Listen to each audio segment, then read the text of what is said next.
নমস্কার বন্ধুরা, এই মুহূর্তে আবহাওয়া দপ্তরের পূর্বাভাস মতে বঙ্গোপসাগরে ঘূর্ণিঝড় রেমালের অনুকূল পরিবেশ তৈরি হচ্ছে।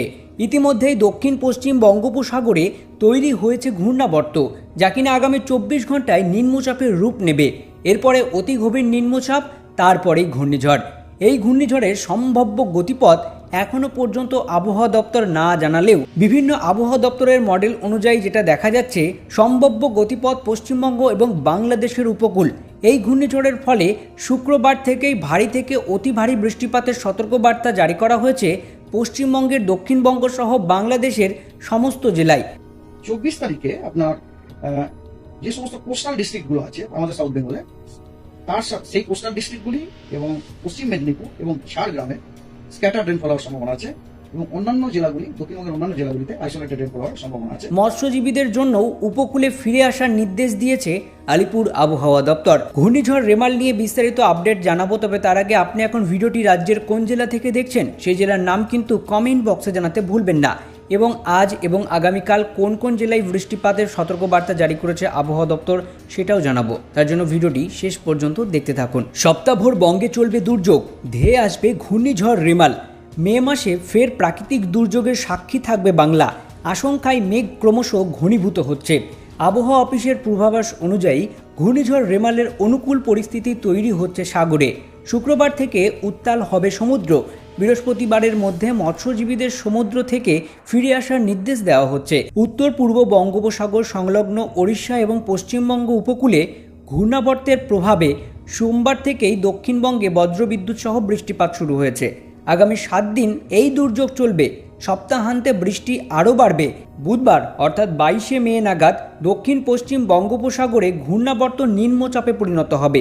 ইতিমধ্যেই কিন্তু দক্ষিণ পশ্চিম বঙ্গোপসাগরে একটি ঘূর্ণাবর্ত তৈরি হয়েছে এবং যার অনুকূল পরিবেশ অর্থাৎ ঘূর্ণিঝড় হওয়ার যে অনুকূল পরিবেশ সেটাও কিন্তু তৈরি হয়ে গেছে, যেটা কিনা আগামী 24 ঘন্টার মধ্যে একটি নিম্নচাপে পরিণত হবে। এই নিম্নচাপে পরিণত হওয়ার পর প্রাথমিকভাবে এই ঘূর্ণাবর্ত অর্থাৎ নিম্নচাপটি উত্তর পূর্ব দিকে অগ্রসর হবে। শুক্রবারের মধ্যে এই নিম্নচাপ অতি গভীর নিম্নচাপে পরিণত হবে এবং সেটি মধ্য বঙ্গোপসাগরে অবস্থান করবে। শুক্রবার থেকে উত্তর বঙ্গোপসাগর উত্তাল হবে। এই অতি গভীর নিম্নচাপ ঘূর্ণিঝড়ে পরিণত হতে পারে। তাই বৃহস্পতিবার সন্ধ্যার মধ্যে মৎস্যজীবীদের উপকূলে ফিরে আসতে বলা হয়েছে আবহাওয়া দপ্তরের তরফ থেকে। সোমবারে যেমন বিক্ষিপ্তভাবে বৃষ্টিপাত হয়েছে, আজ মঙ্গলবারও কলকাতা সহ দক্ষিণবঙ্গের সব জেলাতেই বজ্রবিদ্যুৎ সহ বৃষ্টিপাতের সম্ভাবনা রয়েছে। 40 থেকে 50 কিলোমিটার বেগে ঝোড়ো হাওয়া বইবে। বুধবার পর্যন্ত চলবে দুর্যোগ। বৃহস্পতিবারে কোনো সতর্কবার্তা না থাকলেও শুক্রবার থেকে ফের বৃষ্টি বাড়বে দক্ষিণবঙ্গে। আলিপুর আবহাওয়া দপ্তর সূত্রের খবর, শুক্রবার ভারী থেকে অতি ভারী বৃষ্টিপাতের সম্ভাবনা রয়েছে পূর্ব মেদিনীপুর ও দক্ষিণ 24 পরগনার উপকূলের জেলাগুলিতে এবং ভারী বৃষ্টিপাত হবে পশ্চিম মেদিনীপুর এবং উত্তর 24 পরগনাতে। বজ্রবিদ্যুৎ সহ 30 থেকে 40 কিলোমিটার বেগে দমকা ঝোড়ো বাতাস বইবে উত্তর 24 পরগনা, দক্ষিণ 24 পরগনা, পূর্ব মেদিনীপুর, কলকাতা, হাওড়া, হুগলি এবং নদিয়া, ঝাড়গ্রাম, বাঁকুড়াতে। দেখুন, আজ মঙ্গলবার সাগরে ঘনীভূত হচ্ছে একটি ঘূর্ণাবর্ত। এই ঘূর্ণাবর্ত ক্রমশ 24 ঘন্টা পার হয়ে যাওয়ার পর অর্থাৎ 22 তারিখ বুধবার নাগাদ সেটা কিন্তু দক্ষিণ পশ্চিম বঙ্গোপসাগরে একটি নিম্নচাপে পরিণত হবে।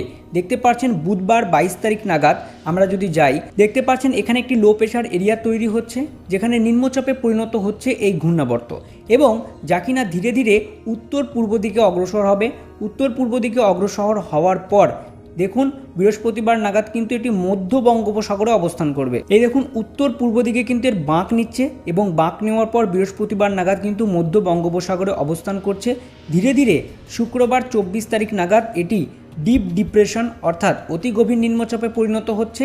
এই দিকে বাঁক নিয়ে সরাসরি কিন্তু এর আরেকটু বাঁক হবে। বাঁক নিয়ে কিন্তু এটি বাংলাদেশ উপকূলের দিকে অগ্রসর হচ্ছে, এমনটাই কিন্তু এই মুহূর্তে যেটা খবর সেটা আপনাদের দেখিয়ে দিচ্ছি। দেখুন, তার পরবর্তীতে ক্ষেত্রে যদি আমরা যাই, সেটি গভীর নিম্নচাপ হয়ে কিন্তু বাংলাদেশের উপকূলের দিকে কিন্তু আঘাত হানছে। তবে একটা কথা আপনাদের আরেকবার জানিয়ে রাখি, এটা যে কনফার্ম সেটাও কিন্তু নয়, কারণ আগেও আমরা দেখেছি যে ঘূর্ণিঝড় পশ্চিমবঙ্গের দিকে আসছিল, তারপর আবার বাংলাদেশের দিকে যাচ্ছিল, তারপর আবার মায়ানমারের দিকে যাচ্ছিল, তার আগে দেখেছি আমরা উড়িষ্যার দিকে যাচ্ছিল। যেহেতু এখনও গভীর নিম্নচাপ তৈরি হয়নি, সুস্পষ্ট নিম্নচাপ যখনই তৈরি হবে এর কিন্তু গতিপথ নির্দিষ্ট করে দেবে আবহাওয়া দপ্তর। এটা একটা সম্ভাব্য বলেই অনুমান করা যাচ্ছে যে ঘূর্ণিঝড় কোন পথে এগোবে। ঘূর্ণিঝড় কোন পথে যাচ্ছে সেটাই কিন্তু একটা সম্ভাব্য যে গতিপথ সেটাই কিন্তু এখানে আমরা দেখাতে পারছি। যখনই এর সুস্পষ্ট নিম্নচাপ তৈরি হয়ে যাবে বুধবার নাগাদ, তখনই কিন্তু এর গতিপথ আমরা লক্ষ্য করতে পারবো। এবার দেখতে পাচ্ছেন শনিবারের পর রবিবার নাগাদ কিন্তু ঘূর্ণিঝড় সরাসরি বাংলাদেশের এই যে কলাপাড়া খেপুপাড়া এই জায়গাটায় কিন্তু আঘাত হানছে। ঘূর্ণিঝড় কিন্তু আমরা ক্রমশই দেখেছি আগে যে সমস্ত ঘূর্ণিঝড় হয়েছে এই কলাপাড়া খেপুপাড়া এই সমস্ত জায়গা দিয়ে কিন্তু বাংলাদেশে প্রবেশ করেছে।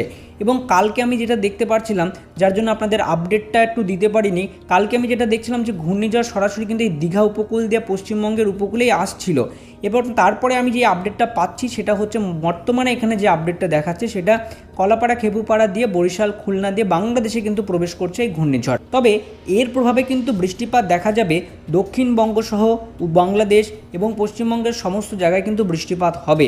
কোন দিকে কোন কোন জেলায় বৃষ্টিপাত হবে চলুন এবার আমরা দেখে নিই।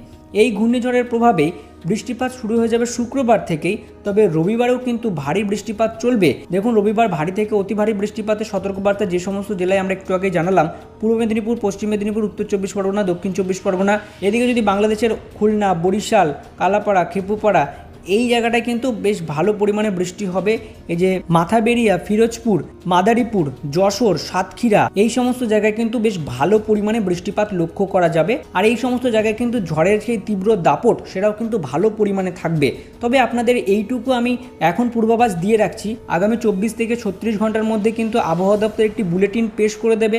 তার মধ্যে থেকে জানা যাবে এর গতিপথটা কোন দিকে হতে পারে। 36 ঘন্টা পরে কিন্তু এর গতিপথ নির্দিষ্ট হয়ে যাবে আবহাওয়া দপ্তরের তরফ থেকে। তখন কিন্তু আপনাদের কনফার্ম আপডেট দেবো যে এই দিকেই যাচ্ছে ঘূর্ণিঝড়। কিন্তু আপনাদের জানিয়ে রাখি কোনো বিভ্রান্ত ছড়ানোর বিষয় নয়, এখানে একটা নির্দিষ্ট অনুমান করে আমরা স্যাটেলাইট ইমেজের মাধ্যমে যেটা দেখতে পাচ্ছি সেটাই আপনাদের দেখাচ্ছি। এবার আমরা দেখে নেব যে আজকে এবং আগামীকালের আবহাওয়া কেমন থাকবে। মঙ্গলবার 21 তারিখ নাগাদ বেলা বাড়তেই কিন্তু দক্ষিণবঙ্গের এই সমস্ত জায়গায় কিন্তু ভালো পরিমাণে বৃষ্টি হবে, যেমন উত্তর চব্বিশ পরগনা, দক্ষিণ চব্বিশ পরগনা, কলকাতা, হাওড়া, হুগলি, চন্দননগর। আরেকটু যদি আমরা বেলার দিকে যাই, বেলা 3টে নাগাদ কিন্তু এদিকে আমরা যদি দেখি নদিয়া, শান্তিপুর, কাটোয়া, কৃষ্ণনগর এই দিকটায় কিন্তু বেশ বর্ধমান, তারপরে ওইদিকে বহরমপুর পর্যন্ত বৃষ্টিপাত লক্ষ্য করা যাচ্ছে। এবার আমরা যদি দেখি বাংলাদেশের দিকে যশোর, সাতক্ষীরা, খুলনা, পিরোজপুর এবং মাদারীপুর, ওপরের দিকে যদি আমরা দেখি তাহলে হচ্ছে পাবনা, মেহেরপুর এই সমস্ত জায়গায় কিন্তু বেশ ভালো পরিমাণে বৃষ্টি আজকে লক্ষ্য করা যাচ্ছে বিকেলের পর থেকে। তারপরে যদি আমরা আস্তে আস্তে যাই, রাতের দিকে কোনো বৃষ্টিপাত পূর্বাভাস নেই, এখানে বৃষ্টিপাত দেখা যাবে না। বুধবার নাগাদ যদি আমরা দেখি তাহলে এদিকে পশ্চিমবঙ্গের নলহাটি আর এদিকে মালদা এই সমস্ত জায়গায় কিন্তু বেশ ভালো পরিমাণে বৃষ্টি থাকবে। বাংলাদেশের দিনাজপুর এবং পশ্চিমবঙ্গের বালুরঘাট আর এইদিকে হচ্ছে রাজশাহী এই সমস্ত জায়গায় কিন্তু বেশ ভালো পরিমাণে বৃষ্টি হবে। ছিটে ফোঁটা বৃষ্টি, বিক্ষিপ্তভাবে বৃষ্টি কিন্তু সম্ভাবনা রয়েছে বুধবার নাগাদ। মূলত আবহাওয়া দপ্তর যেটা জানাচ্ছে বুধবার পর্যন্তই বৃষ্টিপাত জারি থাকবে, কোথাও কোথাও হালকা মাঝারি বৃষ্টিপাত এবং বিক্ষিপ্ত বৃষ্টিপাতের পূর্বাভাস দিয়েছে আবহাওয়া দপ্তর। বুধবারের পর থেকে সেরকম কোনো বৃষ্টি দক্ষিণবঙ্গে নেই, তবে মালদার ওই দিকটায় দেখা যাচ্ছে কিছু পরিমাণে বৃষ্টি। আবহাওয়া দপ্তর যেটা জানাচ্ছে বৃহস্পতিবার নাগাদ কিন্তু বৃষ্টিপাতের কোনো পূর্বাভাস নেই, তবে শুক্রবারের পর থেকে একটু বৃষ্টিপাতের পরিমাণ বাড়তে থাকবে। শনিবারে সেই বৃষ্টির পরিমাণ আরও বাড়বে, ঘূর্ণিঝড়ের প্রভাবেই কিন্তু বৃষ্টিপাত হবে, এমনটাই কিন্তু এই মুহূর্তে পূর্বাভাস। ভিডিওটি ভালো লাগলে অবশ্যই লাইক করবেন, বন্ধুদের কাছে ভিডিওটি প্রচুর পরিমাণে শেয়ার করতে ভুলবেন না। ধন্যবাদ।